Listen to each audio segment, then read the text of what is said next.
ইউরোপে পেপারস করার জন্য মানুষ এখন ইউরোপের বিভিন্ন দেশ থেকে স্পেনে মুভ করতেছে। আপনি যদি স্পেনে আসেন, সর্বপ্রথম আপনাকে যেটার ব্যবস্থা করতে হবে সেটা হচ্ছে আপনার এখানে থাকার এবং খাওয়ার ব্যবস্থা। আপনি যদি স্পেনে 1 মাস থাকেন, আপনার কত টাকা খরচ হতে পারে, আজকে আমি সেই টপিকের উপরে ভিডিওটাও করব। আপনাকে এখানে এসে সর্বপ্রথম বাসা খুঁজে নিতে হবে। আর বাসা খোঁজার জন্য আপনি কি করবেন? আপনার পরিচিত কেউ যদি থাকে তাদের সন্ধানে যাবেন অথবা তাদের হেল্প নেবেন। যদি আপনার পরিচিত কেউ না থাকে এখানে, তাহলে বর্তমান প্রেক্ষাপটে এখানে বাসা পাওয়াটা ওয়ান কাইন্ড অফ ইম্পসিবল বলা যায়। যদি আপনার পরিচিত কেউ না থাকে, তাহলে বর্তমানে স্পেনে বাঙালিদের কিছু অফিসিয়াল ফেসবুক গ্রুপ আছে, আপনি সেই ফেসবুক গ্রুপগুলো থেকেও চাইলে হেল্প নিতে পারেন। আপনি যদি ব্যাচেলর হিসেবে স্পেনে আসেন, তাহলে আপনার থাকার জন্য দুইটা অপরচুনিটি আছে। এক নাম্বার হলো কোন একটা নির্দিষ্ট পরিবারের সাথে সাবলেট হিসেবে থাকবেন। 2 নাম্বার হলো আপনি কোন একটা মেসের ভিতরে সিট নিয়ে উঠবেন। যদি আপনি কোন একটা পরিবারের সাথে সাবলেট হিসেবে থাকতে চান, তাহলে প্রতি মাসে আপনাকে 300 থেকে 500 ইউরো পর্যন্ত বাসা ভাড়া গুনতে হবে। সেকেন্ড ওয়ে হিসেবে যদি আপনি কোনো মেসে থাকতে চান, সেক্ষেত্রে আপনার একটা সিট ভাড়া গুনতে হবে সর্বনিম্ন 150 থেকে 190 ইউরো, তারও বেশি হতে পারে।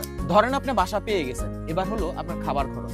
আপনি যদি কোন একটা ফ্যামিলির সাথে সাবলেট থাকেন, তাহলে আপনি চাইলে ওই ফ্যামিলিটার সাথে কথা বলে আপনার খাবার খরচটা ভাড়ার সাথে ইনক্লুড করতে পারেন। সেই ক্ষেত্রে আপনার ভাড়া থেকে 100 থেকে 150 ইউরো এক্সট্রা গুনতে হবে। আর যদি আপনি মেসে থাকেন, আপনার সিট ভাড়ার পাশাপাশি আপনার খাবারের খরচ 120 থেকে 160 অথবা 170 ইউরো পর্যন্ত গুনতে হবে।